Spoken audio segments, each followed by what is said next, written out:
Hello dear friend, मैं सुनील शुक्ला आप लोगों का इस इकोनॉमिक्स की जर्नी में एक बार फिर से स्वागत करता हूं।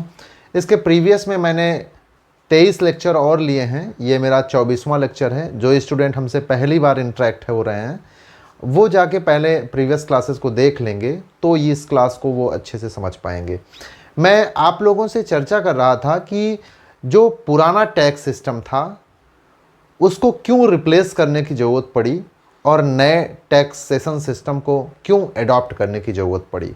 क्या ऐसी खामियां थी उस टैक्स सिस्टम में जिसको छोड़ना पड़ा, तो उसके बारे में मैं आपसे चर्चा कर रहा था। आज भी मैं क्लास को आगे बढ़ाता हूं। देखें वहाँ पे क्या दिक्कतें थी, थोड़ा सा आप समझने का प्रयास करें। थोड़ा थोड़ा मैं आपको आगे ले चल रहा हूँ, बहुत डिटेल में मैं इस चीज़ को बताऊँगा, लेकिन एक साथ मैं आपको सारी चीज़ें बता दूँगा तो आप अच्छे से अडॉप्ट नहीं कर पाएंगे। मैं धीरे धीरे आपको इससे कंफर्टेबल करता हूँ। देखें, मान लीजिए ये कोई कंपनी है, कोई कारखाना है, ठीक है। ये मान लीजिए कोई कारखाना है, कारखाना या फैक्ट्री पकड़ लीजिए, फैक्ट्री लिख दीजिए। ये कोई फैक्ट्री है, ठीक। इसका ये गेट है, मेन गेट, जहाँ से वस्तुएं उत्पादन होने के बाद बाहर निकलती, ठीक है। मान लीजिए ये फैक्ट्री जो है ये प्रोडक्ट बनाती है, पेन बनाती है। तो मान लीजिए इस पेन की कीमत जो है 10 रुपये है, ठीक है। 10 रुपये या 100 रुपये पकड़ लेते हैं, 100 रुपये पकड़ लेते हैं कि इस पेन की कीमत जो है 100 रुपये, ठीक है। 100 रुपये इस पेन की कीमत है। अब इसमें पहले क्या होता था कि जैसे किसी वस्तु का उत्पादन हुआ तो केंद्र सरकार जो है अफीम और शराब को छोड़ के बाकी सब पे उत्पादन पे जो है उत्पाद शुल्क जो लगाती थी वो केंद्र सरकार लगाती थी, ठीक है। तो यहाँ पे केंद्र सरकार, मान लीजिए उत्पाद शुल्क यानी एक्साइज ड्यूटी जो है, एक्साइज ड्यूटी 10% है, ठीक है, 10% है। तो यहाँ पे रेट क्या हो जाएगा, ये 100 तो इसका लागत मूल्य है और एक्साइज ड्यूटी 10% को लेकर 110 इसका रेट हो जाएगा। लेकिन 10% जो एक्साइज ड्यूटी है इसको यहाँ पे ये पे कर देगा, ठीक है। 10 रुपये पे ज़रूर करेगा। जैसे ये कंपनी से कोई प्रोडक्ट बना, उसकी लागत मूल्य 100 रुपये आई, उसके बाद 10% एक्साइज ड्यूटी है तो कंपनी ने 10% जो है एक्साइज ड्यूटी पे किया। लेकिन पे ज़रूर खुद से करेगी, लेकिन जो इसके भार को आगे की ओर ट्रांसफ़र कर देगी। तो ये 10 रुपये ट्रांसफ़र किया, लेकिन अब इसकी कीमत बढ़ के कितनी हो गई, 110 रुपये। ये अब आगे आ गया बाजार में बिकने के लिए, ठीक है। ये बाजार में आ गया, ये बाजार में बिकने के लिए आ गया। तो इस पर अब वैट लगेगा, बिक्री कर जिसको कहते हैं, ठीक है। बिक्री कर ही बाद में वैट हो गया, वही फिर आगे चल के जीएसटी में हो जाता है, ठीक है। तो ये वैट इस पे लग जाएगा और हम वैट की भी मान लेते हैं दर जो है 10% है, ठीक है। 10% है तो ये 110 का 10% कितना होगा, 11, ठीक है। 11 यानी 11 रुपये अब इनको जीएसटी भी देना है। तो अब वस्तु की कीमत कितनी हो जाएगी, 110 प्लस 11 यानी कि 121। अब जो ये वस्तु आगे उपभोक्ता को मिलेगी, देखिए जीएसटी यानी बैट हमको 10% देना था, तो 10% हम 110 रुपये का 10% बैट जो है देंगे, तो हो गया कितना, वो जो बैट की राशि हो गई वो 11 रुपये हो गई। तो 11 रुपये को भी इसमें ऐड करके हम उसको आगे ट्रांसफ़र कर देंगे। यही होता है। बाकी जो इसके ऊपर टैक्स लगा इसने पे तो किया खुद से, लेकिन इसके भार को जो है आगे की ओर ट्रांसफ़र कर दिया। तो अब ये 121 रुपये उपभोक्ता का प्राइस है, यानी ये एमआरपी है, मैक्सिमम रिटेल प्राइस, ठीक है। इंक्लूडिंग ऑल टैक्सेस इसमें लिखा रहता है, सारे टैक्स इसमें जुड़े हुए हैं। देखें अब समस्या क्या होती थी, जैसे एक्साइज ड्यूटी केंद्र सरकार लगाती थी, तो केंद्र सरकार जब एक्साइज ड्यूटी लगाएगी तो हर जगह पे सेम ही होता है। तो इससे वस्तु की कीमत पे एक्साइज ड्यूटी के कारण डिफरेंट नहीं आता था। यानी कि जैसे मान लीजिए कोई वस्तु, ये मान लो यूपी में उत्पादन हुआ, तब भी एक्साइज ड्यूटी सेम होगी, ये एमपी में होगा तब भी एक्साइज ड्यूटी सेम होगी, क्योंकि ये केंद्र के हिसाब, केंद्र सरकार इस पर टैक्स लगाती है, तो वो केंद्र सरकार का कानून उस पर लागू होता है, तो वो रेट कहीं ना कहीं सेम होता है। लेकिन जो वैट है ये हर राज्य का अलग अलग वैट था, ठीक है। तो इसका रेट जो दर थी वैट की वो अलग अलग होने के कारण हर राज्य में अलग अलग रेट हो जाता था, ठीक है। ये इसकी मूल खामी थी और मैं इसको डिटेल में बताता हूँ, ठीक है। अब आप देखें कि क्या क्या दिक्कतें थी पुराने टैक्स सिस्टम में, मैं पॉइंट आउट करता हूँ। पहली दिक्कत तो यही थी जो मैंने आपको बताया कि टैक्स वैट की दरें अलग अलग होने के कारण जो है मूल्य में भिन्नता पाई जाती थी, ठीक है। तो पहली प्रॉब्लम क्या थी, मूल्य भिन्न भिन्न, हर राज्य में मूल्य जो होता था वो भिन्न भिन्न होता था, ठीक है। और दूसरी प्रॉब्लम ये थी कि देखें केंद्र का अपना सिस्टम था टैक्स वसूली का, ठीक है, और राज्य का अलग था। तो इससे क्या होता था कि जब दो दो सिस्टम काम करेंगे तो टैक्स कलेक्शन के चार्ज ज़्यादा होंगे। कैसे कि जैसे मान लीजिए कि कुछ चीज़ों का टैक्स कलेक्शन करने का डिपार्टमेंट, एक ही स्टेट में दो दो डिपार्टमेंट बने हैं, एक केंद्र का और एक राज्य का। उससे होता क्या था कि केंद्र अपने एम्प्लॉइज़ को रखता था और उनके खर्चे थे, और राज्य अपने एम्प्लॉय को रखता था और इनके खर्चे थे। यानी कि टैक्स कलेक्शन का जो चार्ज हो जाता था, यानी टैक्स को कलेक्ट करने का जो चार्ज हो जाता था, बहुत महंगा हो जाता था, क्योंकि बहुत बड़ा तंत्र काम करता था, क्योंकि केंद्र अलग राज्य अलग। तो इससे जो है बहुत बड़ा डिपार्टमेंट हो जाने के कारण उनके खर्चे ज़्यादा हो जाते थे, तो टैक्स कलेक्शन चार्ज ज़्यादा हो जाता था। तो ये लिख लेते हैं, टैक्स कलेक्शन चार्ज जो है ज़्यादा हो जाता था, ठीक है, ज़्यादा। और तीसरी समस्या ये थी कि जितने ज़्यादा डिपार्टमेंट बनाए जाएंगे सरकारी, क्योंकि जो करप्शन है वो कहीं ना कहीं सबसे किसी से छुपा नहीं, हर आदमी जानता है, ठीक है।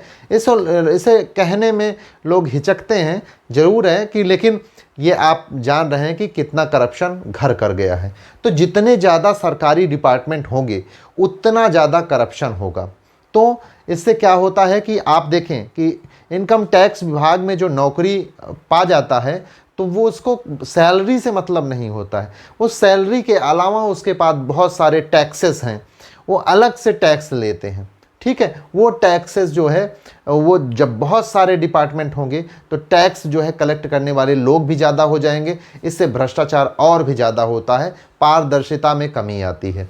देखें आपने देखा होगा कि कुछ लोग, जैसे कुछ व्यापारी वर्ग हैं, वो ईमानदार हैं, वो देना चाहते हैं टैक्स, लेकिन जो ये लोग बैठे हुए हैं डिपार्टमेंट में, तो ये क्या कहते हैं, इनका चूंकि एक अलग से टैक्स फिक्स है, तो ये व्यापारी अगर जाता है उनको ईमानदारी से टैक्स पे करने के लिए, तो उस बैठे हुए एम्प्लॉई का टैक्स अलग से फिक्स है, तो ये बिजनेसमैन जो है उसको टैक्स देना ही पड़ेगा। तो कहता है कि इन्हीं को दो, सरकार को छोड़ो, तो सरकार को छोड़ देता है, सिर्फ इन्हीं को टैक्स देता है। तो कहने का मतलब ये है कि जितने ज़्यादा डिपार्टमेंट होंगे उतना ज़्यादा भ्रष्टाचार होगा, उतना ही ज़्यादा टैक्स कलेक्शन में दिक्कत आएगी, यानी कि भ्रष्टाचार की दिक्कत, ठीक है। ये ऐसी बहुत सारी दिक्कतें आएंगी, और भी आप कुछ सोच सकते हैं, मुख्यतः यह है, ठीक है। अब नए टैक्स सिस्टम जो जीएसटी आया, जीएसटी ये 101वें संविधान संशोधन द्वारा 121वां बिल था, ठीक है, 121वां। अब इसने जो है वैट को रिप्लेस किया। कैसे? देखें, उत्पाद शुल्क जो लगता था और क्या लगता था, वैट, ये दोनों को रिप्लेस किया जीएसटी। अब उत्पाद शुल्क और वैट के स्थान पे जीएसटी लगने लगा, ठीक है। तो हमारे यहाँ जो कोई भी अच्छा काम होने जाता है तो विपक्ष उसका विरोध करता है, चाहे वो कोई भी पार्टी हो। 2011 में जब पहली बार कांग्रेस ने, ये कांग्रेस का ही प्रोजेक्ट था, कांग्रेस ने ही जीएसटी लाने का प्रयास किया था 2011 में, तो बीजेपी ने इसका विरोध किया था। उसके बाद जब जीएसटी आया तो ये सवाल उठे कि जीएसटी का क्या किया जाए। जीएसटी का एक ही रेट रखा जाए कि इसके कई रेट, यानी एक स्लेब बनाया जाए। तो जायज़ सी बात है कि एक रेट रखने से, यानी कि रोटी पर भी एक रेट और मर्सिडीज पर भी एक रेट, ये सही नहीं था। तो एक स्लेब बनाया गया कि हम एक लिमिट रखते हैं कि मिनिमम इतने से मैक्सिमम इतने तक। तो पहली बार जब रखा गया तो मिनिमम जो रखा गया, मिनिमम और मैक्स, ठीक है, तो ये रखा गया, दिख रहा है, 26 से 32%, ठीक है, 26% से 32%। तो कांग्रेस ने इसका विरोध किया, कहा कि 26 से 32% यह बहुत ज़्यादा है, आप मैक्सिमम 26% रखिए। तो फिर मान के 22 टू 26% किया गया, ठीक है, 22 से 26%। फिर से कांग्रेस ने विरोध किया, नहीं ये सही नहीं है, आप मैक्सिमम 22% रखिए। तो मैक्सिमम 22%, तो 18 से 22% रखा गया। तो कांग्रेस ने फिर से इसका विरोध किया, कहा कि मैक्सिमम आप 18% रखिए। तो चूंकि कांग्रेस का ये जान रहे थे कि ये एक्चुअली में इस बिल को पास करने के पक्ष में नहीं है, बल्कि ये चाहते हैं कि किसी तरह ये डिले हो, और चूंकि बीजेपी के एजेंडे में था कि मैं जीएसटी लागू करूंगा, तो ये चाह रहे थे किसी तरह से ये डिले हो और ये लागू न कर पाएँ, ठीक है। तो उसमें फिर क्या हुआ कि कांग्रेस राज्यसभा में बीजेपी की बहुमत नहीं थी, क्योंकि इसको पास करने के लिए ज़रूरी था कि लोकसभा राज्यसभा से पास हो, उसके बाद जो है स्टेट से, यानी जितने स्टेट थे 29 स्टेट थे, उसमें थे आधे से ज़्यादा, यानी कि 15 स्टेट से पास हो जाए, तो फिर ये जीएसटी लागू हो सकता था। राज्यसभा में चूंकि बीजेपी बहुमत में नहीं था, तो उसको दिक्कत हो रही थी। लेकिन जब बीजेपी का जो फंडा है तोड़फोड़ शुरू हुआ, तो फिर ये साइड लाइन हो गए। अब फिर उस टाइम फिर जो स्लैब बना, वो स्लैब बना 0%, 5%, 12%, 18%, 28%। जो भारत का जीएसटी है सो जो मैक्सिमम है 28%, ये पूरे विश्व का मैक्सिमम है। इसके बाद सेकेंड पोजीशन पे आता है नीदरलैंड, उसका 27% है, ठीक है। ये मैक्सिमम लिमिट है, भारत की जो मैक्स लिमिट 28% है, ये पूरी दुनिया की सबसे ज़्यादा टैक्स लिमिट है। इससे कम 27% है नीदरलैंड की, वो सेकेंड पोजीशन पे है। अब देखें कि जैसे जीएसटी, मान लीजिए जैसे पहले होता था कि एक राज्य से दूसरे राज्य में और एक ही राज्य के अंतर्गत जब उत्पादन और बिक्री होती थी, तब जीएसटी कैसे लगता था। देखिए, जैसे अगर एक राज्य के भीतर ही जीएसटी लगे, अब आप देखें, यदि राज्य के भीतर ही किसी वस्तु को बेचा जाएगा तो उस पर जीएसटी लगेगा, ठीक है, जीएसटी लगेगा। मान लीजिए जीएसटी की जो दर है वो 18% है, तो ये किसके किसके बीच में डिवाइड होगा, तो यानी कि ये डिवाइड होगा एसजीएसटी, या अगर मान लीजिए वो स्टेट नहीं है, यूटी है, तो यूटी जीएसटी लगेगा उसमें, ठीक है। यूटी जीएसटी कितना, इसका आधा हो जाएगा, यानी 9%। दूसरा क्या लगेगा, सी जीएसटी, केंद्र का जीएसटी लगेगा, ठीक है। इसका कितना होगा, ये भी 9% होगा। लेकिन यदि व्यापार एक राज्य से दूसरे के बीच में होगा तो आई जीएसटी लगेगा, ठीक है, आई जीएसटी लगेगा। वो भी, उसकी भी दर होगी कितनी, सेम ही होती है, जीएसटी और आई जीएसटी दोनों की दर सेम ही होगी, यानी ये 18%, ये भी। तो ये आई जीएसटी किसके पास जाएगा, ये पूरा पूरा केंद्र के पास जाएगा, ठीक है, ये पूरा पूरा केंद्र के पास जाएगा। और ये सीजीएसटी किसके पास जाएगा, ये भी पूरा पूरा केंद्र के पास जाएगा। उसके बाद फिर वित्त आयोग के बाद से बटेगा। मैं अब जो है नेक्स्ट क्लास में फ्रेश जीएसटी आपको समझाऊंगा। थोड़ा थोड़ा आपके माइंड में एक माइंड मेकअप बन गया होगा जीएसटी को लेकर।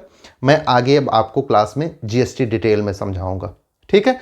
और आप मुझे लाइक करें, शेयर करें, सब्सक्राइब करें, प्लीज़ सब्सक्राइब करें। Thank you very much.